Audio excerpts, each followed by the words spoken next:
नमस्कार, आप देख रहे हैं दैनिक साथी हरियाणा। साथियों, शुक्रवार को रेवाड़ी नगर परिषद के 32 वार्ड में से बीसीए, बीसीबी महिलाओं व एससी वर्ग के लिए वार्डों का आरक्षण ड्रा कर दिया गया। शिकायतों के बाद ड्रॉ की लोकेशन डीएमसी कार्यालय की बजाय जिला सचिवालय सभागार कर दी गई। यहाँ पर डीसी के नुमाइंदे के तौर पर रेवाड़ी तहसीलदार रमन कुंडू मौजूद रहे। वहीं डीएमसी ब्रह्म प्रकाश, chairperson Poonam Yadav, EO Sushil Kumar, ad hoc committee के सदस्य वाइस चेयरमैन श्याम चुग, पार्षद मनीष गुप्ता व रेखा यादव सहित सभी मेंबर व अनेक पार्षद भी मौजूद रहे। वार्ड रिजर्वेशन के दौरान पार्षदों की धड़कनें थमी दिखाई दी। पूरी प्रक्रिया की वीडियोग्राफी कराई गई। वहीं एडोक कमेटी के सदस्यों के सामने ही डिब्बे में पर्चियां डालकर वार्डों के आरक्षण की पर्चियां निकाली गई। वीडियोग्राफी कराने का मकसद भी यही था कि कोई आरोप न लगा सके और पूरी पारदर्शिता के साथ ड्रॉ किया जा सके। बता दें कि एससी वर्ग के लिए जहां रेवाड़ी के 32 वार्ड में से 6 वार्ड रिजर्व हैं, वहीं बैकवर्ड क्लास बी के लिए 4, बैकवर्ड क्लास ए के लिए 3 वार्ड आरक्षित हैं। सबसे पहले बात करते हैं अनुसूचित जाति के 6 वार्ड के आरक्षण को लेकर। यहाँ पर जब ड्रॉ निकाला गया तो 2 वार्ड महिलाओं के लिए रिजर्व किए जाने थे। इसके लिए पर्चियां डाली गई। उनमें से 27 और 30 नंबर की पर्चियों पर महिलाओं के लिए रिजर्वेशन आया। ऐसे में वार्ड नंबर 27 और 30 महिलाओं के लिए रिजर्व कर दिए गए। वहीं बाकी 4 वार्ड नंबर 3, 24, 28 और 32 पुरुषों के लिए आरक्षित हैं। वहीं अब बात करते हैं पिछड़ा वर्ग ए, जिनके लिए कुल 3 वार्ड आरक्षित है, लेकिन यहाँ पर एक महिला के लिए वार्ड का आरक्षण किया जाना था। ऐसे में इसके लिए भी पर्ची निकाली गई। जब पर्ची निकाली गई तो वार्ड नंबर 13 महिला, वो भी बैकवर्ड क्लास ए के लिए रिजर्व कर दी गई। वहीं पुरुषों के लिए वार्ड नंबर 9 व 16 रिजर्व किया गया। ऐसे में वार्ड नंबर 13, वार्ड नंबर 9 व वार्ड नंबर 16 पर बैकवर्ड क्लास ए के उम्मीदवार होंगे, जिनमें वार्ड नंबर 13 पर महिला चुनाव लड़ेंगी। अब बात करते हैं बैकवर्ड क्लास बी यानी बीसीबी। बीसीबी के लिए 4 वार्डों का आरक्षण किया जाना था। उनमें 2 महिलाओं के लिए सीट रिजर्व होनी थी। ऐसे में जब पर्चियां निकाली गई तो वार्ड नंबर 11 और 20 महिलाओं के लिए रिजर्व कर दिए गए। वहीं पुरुषों के लिए वार्ड नंबर 25 और 26 रहेंगे। ऐसे में जो बीसीबी के लिए कुल 4 वार्ड आरक्षित है, उनमें ward number 11, ward number 20, ward number 25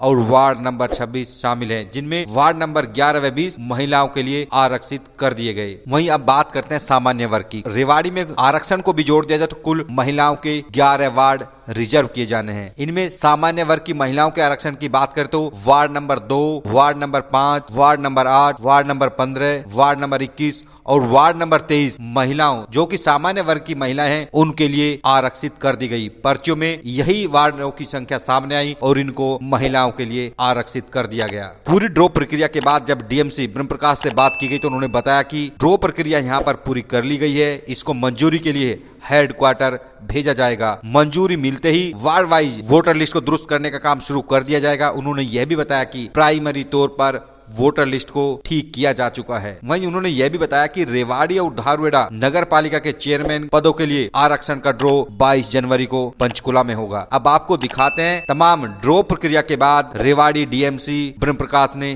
क्या कहा और तमाम सवालों के जवाब में क्या प्रतिक्रिया दी। आप सबके सामने पूरी पारदर्शिता से और सरकार के नियम कायदों की पालना करते हुए आज ड्रा हमने आप सबके समक्ष निकाला है। उसमें आप लोगों को जैसे एडहॉक कमेटी के अतिरिक्त हमने बाकी जो भी कोई पार्षद या कोई भी इसका हिस्सा बनना चाहे ताकि प्रक्रिया पर किसी तरह का प्रश्न चिन्ह ना लगे, उन सबको भी आमंत्रित किया गया था।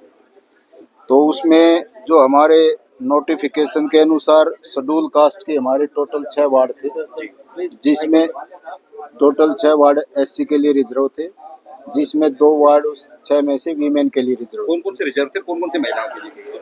जो हमारे रिजर्व थे एससी के लिए 3, 24, 27, 28, 30 और 32 थे। तो इसमें महिला के लिए जो रिजर्व किए गए हैं 2 वार्ड, कौन से एक तो एक 30 और दूसरा 27।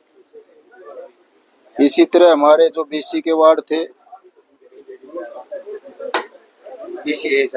बीसीए के 9 और 16 तो उसके लिए मेल के लिए हैं और जो 13 नंबर है वो फीमेल के लिए रिजर्व किया गया। बीसीबी के लिए जो हमारे टोटल 4 थे, 25 और 26 तो मेल के लिए आरक्षित है और 20 और 11 वीमेन के लिए आरक्षित है।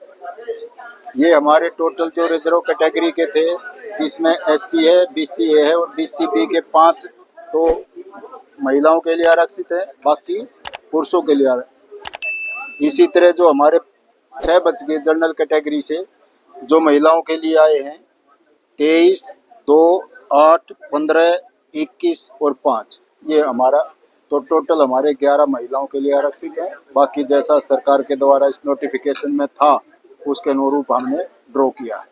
आगे का प्रोसेस क्या रहेगा? आज ड्रॉ हो गया तो ये फाइनलाइज कब तक होगा? ये हम अब इसकी पूरी प्रोसीडिंग्स को ड्रॉ करके और हेडक्वार्टर में भेज देंगे, वहाँ से इसको एक तरह से मंजूरी मिल जाएगी। अब अप्रूवल मिलने के बाद हम जो वार्ड वाइज इलेक्टोरल रोल है उसको बनाने का कार्य शुरू करेंगे और जो ही सरकार के आदेश होंगे तो हम इलेक्शन प्रोसेस को स्टार्ट कर देंगे। जैसे दावा किया जा रहा है कि जनवरी में इलेक्शन हो सकता है, जो प्रदेश अध्यक्ष है बीजेपी को उन्होंने भी दावा किया है, क्या उम्मीद है कि हो पाएंगे?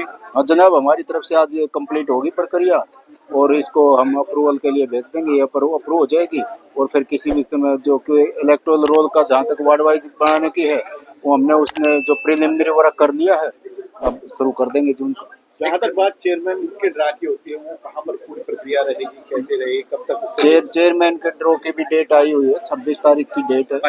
22 है और 22 को हेडक्वार्टर में माननीय जो महानिदेशक है उनके ऑफिस में उनके नेतृत्व में होगा। सर, ट्रांसपेरेंसी पे भी आरोप लगे, मीटिंग आपके ऑफिस में होनी थी, फिर यहाँ पे शिफ्ट करनी पड़ी, कौन लोग थे वो आरोप लगाने वाले, वजह क्या रही?